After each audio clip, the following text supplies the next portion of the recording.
If you're caring for someone with dementia, you already know it comes with some incredible challenges. But, few things are as deeply painful as being falsely accused by the person you love and are trying so hard to help.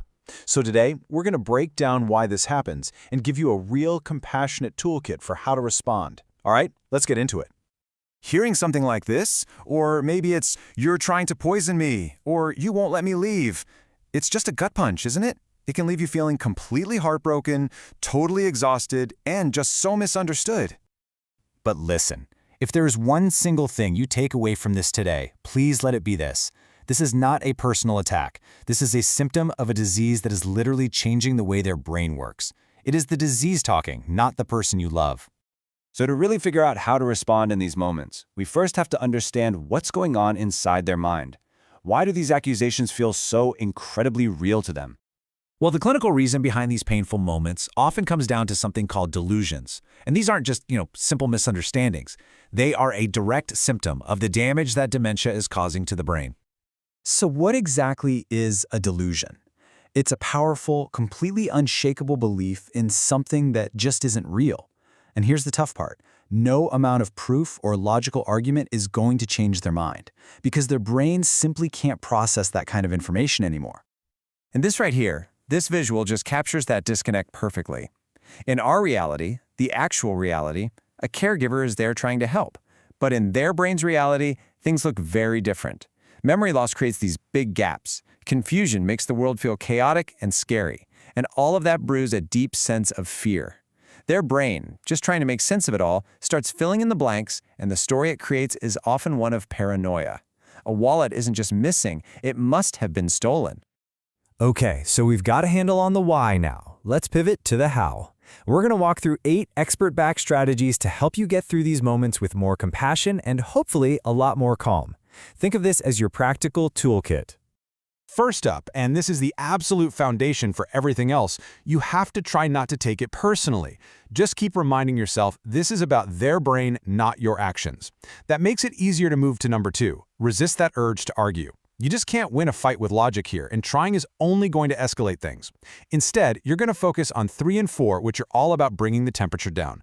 Use a calm, soothing voice and create a calm space. Maybe turn off the TV or lower the lights. Your calm presence can be their anchor. Okay, let's keep going.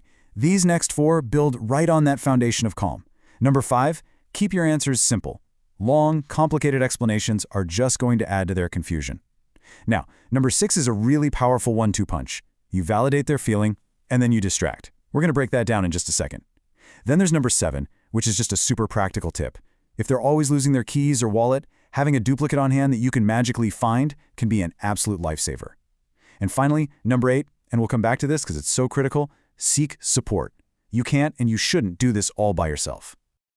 So that number 6 tip I just mentioned, validate, then distract, it's probably one of the most effective tools you have. But it can sound kind of abstract, right? So what does it actually sound like when you do it? Here's a perfect script. That first part, "I see you're upset about your wallet," that is validation. You're not agreeing that it was stolen, you're simply acknowledging their emotion. You're letting them know that you hear them and see that they're distressed. Then you pivot. Let's look for it after we have some of this ice cream you love. That gently redirects their focus onto something pleasant, something immediate, and it can break that cycle of anxious obsession. We've covered a lot of strategies for managing your loved one's reality. But now we need to talk about what is often the most overlooked piece of this puzzle. And honestly, it's the most important one. Managing your reality. Because even when your head knows this is the disease talking, man, your heart still hurts. It is absolutely devastating to be accused of these awful things by someone you are sacrificing so much to care for. That pain you feel, it's real, and it is completely valid.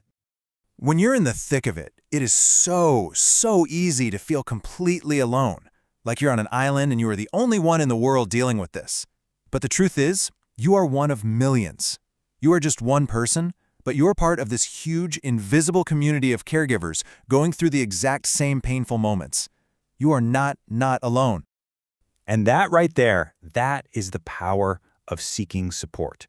When you share your story, maybe in a caregiver support group, online or in person, you connect with people who just get it. They've been there. They're not going to judge you. And just like the source material says, sometimes just knowing you're not the only one can bring the most incredible sense of relief. So, as we wrap up, I want to leave you with this question. And this isn't a rhetorical one, it's a practical one. Just think for a second. Who is one person, a friend, a family member, a support group that you can reach out to this week just to share what you're going through? Because taking care of them really truly starts with taking care of you.